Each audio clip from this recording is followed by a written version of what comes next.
ባሌ ቀደም ሲል እንዳነሳሁት በዞርኩባቸው ዓለማት ሁሉ አይቼ አላቅም ያልኩበት ምክንያት እኔ ተወልጄ ያደግኩበት አካባቢ በጣም ጫካ ነው። ቡና አለ፣ ደን አለ። ጫካ ለኔ ብርቄ አይደለም፣ ያድጌበታለሁ። ግን የኛ ጫካ ከባሌ ጫካ ጋር አንድ አይደለም፣ ይለያያል።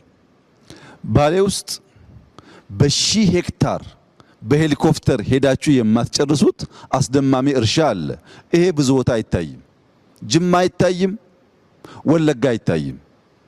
እርሻዎች አሉ፣ ግን በሄሊኮፕተር ለረጅም ሰዓት ተጉዘህ የምታየው ወጥ እርሻ አይታይም። በምግብ ራስ ለመቻል የሚያስችል ብቃት አለ ማለት ነው። ባሌ ውስጥ የዱር አራዊት ዲንሾ ብቻ ሳይሆን ሳነቴ ወተን ቀይ ቀበሮን እና መሰል አዋፋት ትናንት እንዳያችሁት ያሉ የተለየ ደግሞ ዳይቨርሲቲ ይታያል። እዛ ጋር ታች ስትወርዱ ደግሞ ሀረና አንበሳን ጨምሮ በጣም በርካታ ነገሮች አሉ። የዱር አራዊት አለ። ፈረሱ ይለያል፣ ከብቱ ይለያል፣ ዛፉ ይለያል። ፓልም ትሪ እቺን ከምታክል እስከ መሎ ዛፍ ትሪ አለ።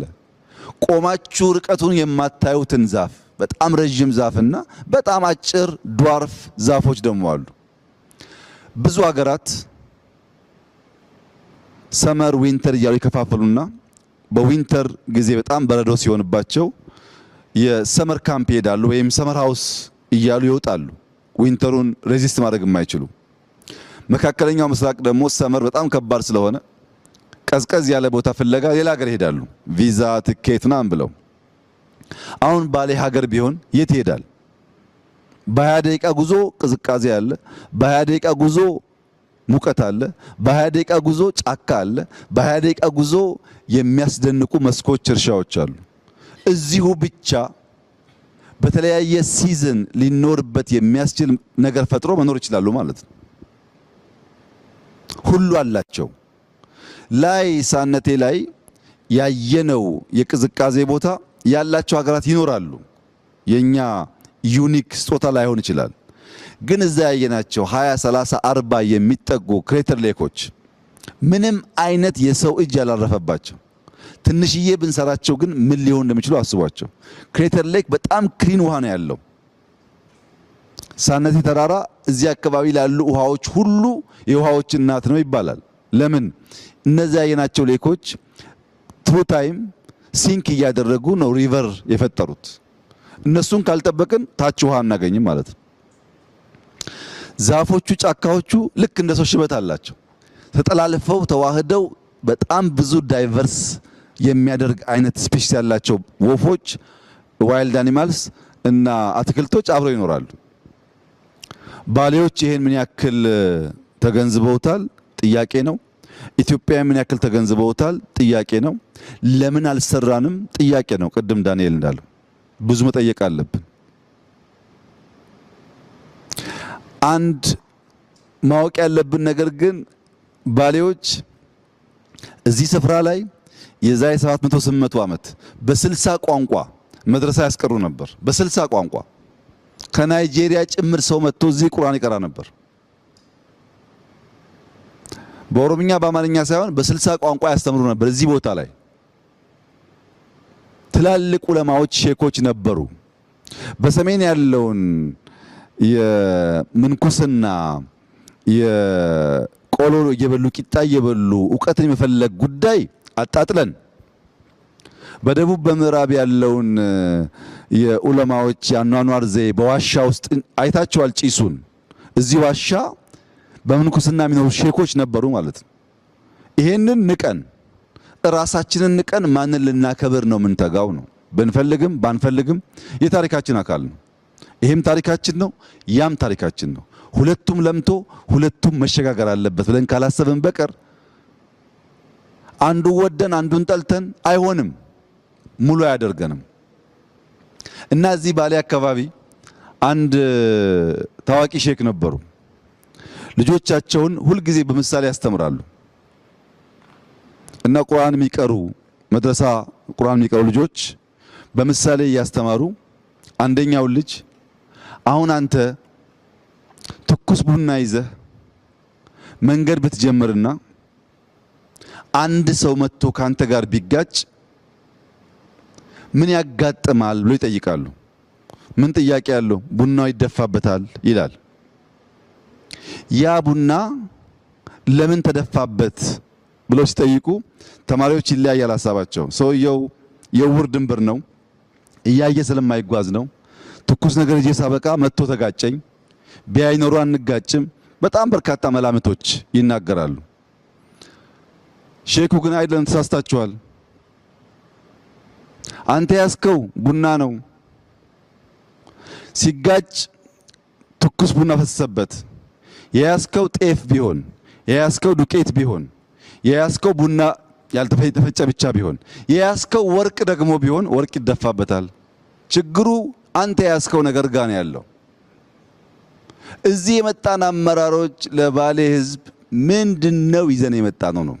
አንዳንዱ ቁጭት፣ አንዳንዱ ተስፋ ሊሆን ይችላል። ለባሌ አይን መገለጥ ወርቅ የሆነ ሐሳብ ይዘን ከመጣን ያን ሐሳብ ደፍተን እንሄዳለን።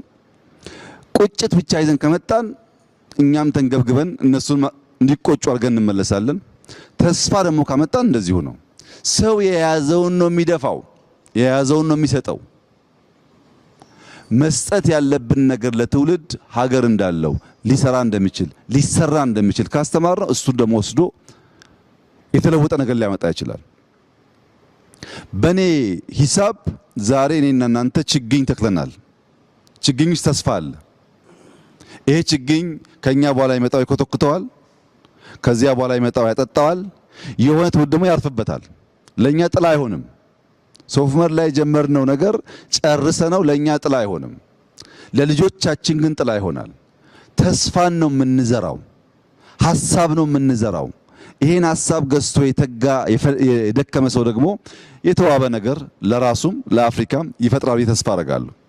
እዚህ የሰሩ ሰዎች፣ ወጣቶች፣ ኢንጂነሮች እዚህ ያለው ቦታ የትም ዓለም ዩኒቨርሲቲ ብልካቸው ማንም ዩኒቨርሲቲ ሊያስተምራቸው አይችልም። እንዴት ቆመ ይሄ ነገር? እንዴት ፒላር ሆነ?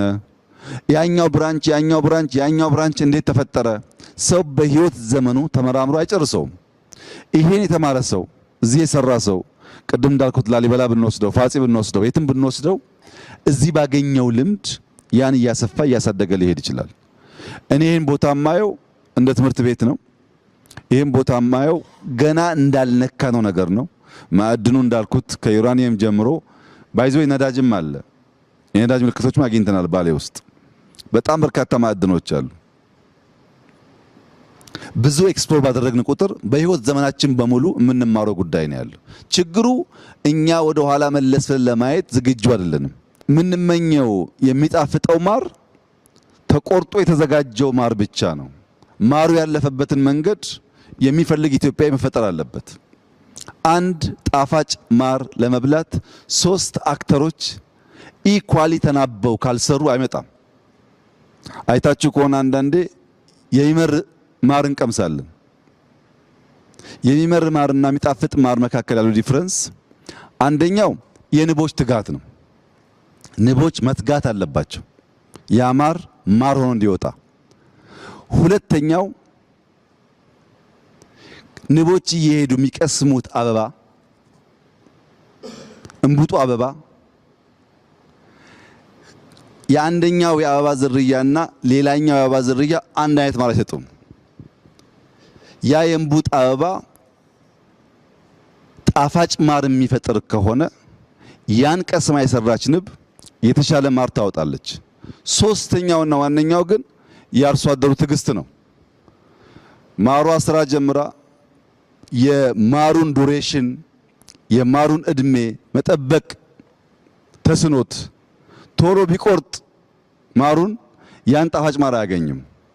የተጋች ንብ፣ መልካም አበባ እና ትዕግስተኛ አርሶ አደር ናቸው የሚጣፍጥ ማር መቅመስ የሚችሉት። የሚተጋ ትውልድ የሚተጋበትና ኢንቨስት የሚያደርግበትን ቦታ የሚያቅ ትውልድ በትዕግስት የሚጠብቅ ማህበረሰብ ካለ የበለጸገች ኢትዮጵያን ማየት ይቻላል። አንዱ ሲጎል ግን የተሟላ አይሆንም። በእኔ እምነት 2018 የተስፋ ብርሃን ጭላንጭል የሚታይበት ዓመት ይሆናል ብለን የተናገርነው 4 ዓመት 5 ዓመት ሊሆን ይችላል። ስልጠና ስንሰጥ የነበራችሁ ታውቃላችሁ። እኔ አሁን በእርግጠኝነት ውስጤ ያለውና ማምነው ይሆናል ብዬም እየሰራ ያለሁት የዛሬ 6 ዓመት ማክሲመም ኢትዮጵያ በአፍሪካ ሁለተኛ ትልቁ ኢኮኖሚ ትሆናለች። ለዚህ የሚያስችሉ በጣም በርካታ ስራዎች ይሰራል ነው። ሽፍታ አለ ግን ትሆናለች።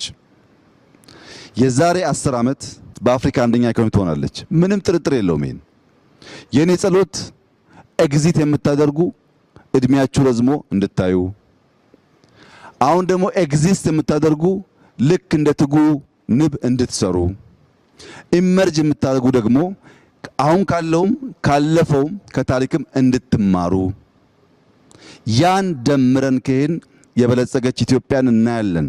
በአንድነቷ በብልጽግናዋ በታሪካዊ ቦታዎቿ ተመልሳ መጎናጸፍ ለአፍታም መጠራጠር አያስፈልግም። ይሄ ለኢትዮጵያ የተከፈተ አዲስ ዘመን ስለሆነ ምንም ያቆመው ነገር የለም። ያ ነው የፈጠረው። ይሄንን ከኛ የሚያስፈልገው መንቃት ነው። በራስ ኢጎ ላይ መንቃት፣ በራስ እሳቤ ላይ መንቃት፣ በራስ ምልከታና እምነት ላይ መንቃት ነው። ብዙዎቻችን ትናንትና አስሮ ይዞናል። ከነቃንበትና ሌንጮ ቀደም እንዳለው ወደሚቀጥለው ሌየር ከተዘረጋን አትጠራጠሩ፣ የኢትዮጵያን ብልጽግና ከሞላ ጎደል በጋራ እናያለን። ቢያንስ ልጆቻችን ከልመና ወጥተው የምናይበት ዘመን ይመጣል። ሲጠቀለል ለረጅም ጊዜ በየቦታው ልማት ሳይ፣ ለውጥ ሳይ፣ ውጤት ሳይ ፈጣሪ ይመስገን ስል ሰምታችሁ ታውቃላችሁ። ዛሬ ግን ያ ቋንቋ እኔ ውስጥ የለም። ሌሊት ጀምሮ በጣም ሲያስጨንቀኝ ያደረው ነገር ፈጣሪ ይመስገን አይደለም፣ ይቅር በለን ነው። ውስጤ እንደዛ ይሰማኛል። ይቅር በለን አንተ ውሃውም ሰጥተሃል፣ መሬቱም ሰጥተሃል፣ ጫካውም ሰጥተሃል፣ የቀረብን ነገር የለም። ይሄን ሁሉ ይዘን እኛንን ተስማምተን ተደማምጠን ማልማት ያልቻል ነው እና እባክህን ይቅር በለን። ተቆጥተ ደግሞ እንደዚያ ሰነፍ አርሶ አደር ማሳችንን ዝናብ እንዳይወስደው ምህረት ይብዛልን ብቻ ነው ጥያቄ ዛሬ። ምክንያቱም ለማመስገን ብቃቱ የለኝም። እዚህ ሁሉ ነገር ላይ ተኝቼ በሴፍቲኔት የሚኖር የሚራብ ህዝብ ዜጋ ሆኜ ፈጣሪ ይመስገን ይሄን ስለሰራን እምልበት ቋንቋ አንደበት የለኝም። ምህረት ብቻ ነው። ኢትዮጵያዊ ፈቅዶ ወዶ በገዛ ፈቃዱ ልመናን ጋብዞ እርዳታን ጋብዞ ችግርን ጋብዞ እጅና እግር አጣጥፎ የሚለምን ህዝብ መሆኑ ይቅር በለን ብቻ ነው የሚያስብለው። ሌላ ምንም ቋንቋ የለኝም። የሱ ምሕረት ከተገኘ እኛ ከተጋን ግን ውጤት ይመጣል። እዚህ ያላችሁ ሲኒየር አመራሮች፣ እዚህም የሌላችሁ ሲኒየር አመራሮች ፐርሰንቴጁ ይለያያል። አንዳንዶቻችሁ 5፣ አንዳንዶቻችሁ 3፣ አንዳንዶቻችሁ 10 ሊሆን ይችላል። ግን ሼር አላችሁ። በአሁን ትውልድ ውስጥ ሼር አላችሁ። ያ እንድታዩ የመጣችሁት ጠቅላችሁ አትውሰዱት። ቢኮዝ ብዙ ሚስ የተደረገ ነገር ስለነበረ ጠቅላችሁም አትተውት። የእናንተ ዘር ስላለ አሁን ያለውም ይሄን ይመን፣ የትናንትናውም ይሄን ይመን፣ የነገውም ይሄን ይመን። ካለ ጥርጥር ኢትዮጵያ ትውልድ ተቀባብሎ የሚያጸናት ሀገር ትሆናለች። በትግራይ፣ በአማራ፣ በኦሮሚያ አንዳንድ አካባቢ የምናያቸው ጉዳዮችም መልክ እየያዙ ይሄዳሉ። ኢትዮጵያ ውስጥ ዛሬ ልጠቅልል የሚለውም ኢትዮጵያን አላወቃትም፣ ልገንጠል የሚለውም ኢትዮጵያን አላወቃትም። መገንጠልም መጠቅለልም አይሰራም። መስማማት፣ በትብብር ሁሉም ያለውን ሀብት እያወጣ እንዲለማ አድርጎ መኖር ብቻ ነው የሚያዋጣው። ይሄን መገንዘብ አለመቻል ነው ችግር ያመጣብን። ለምሳሌ ልገንጠል ብሎ ከሰሜን እስከ ደቡብ የተደራጀ ፓርቲ አለ።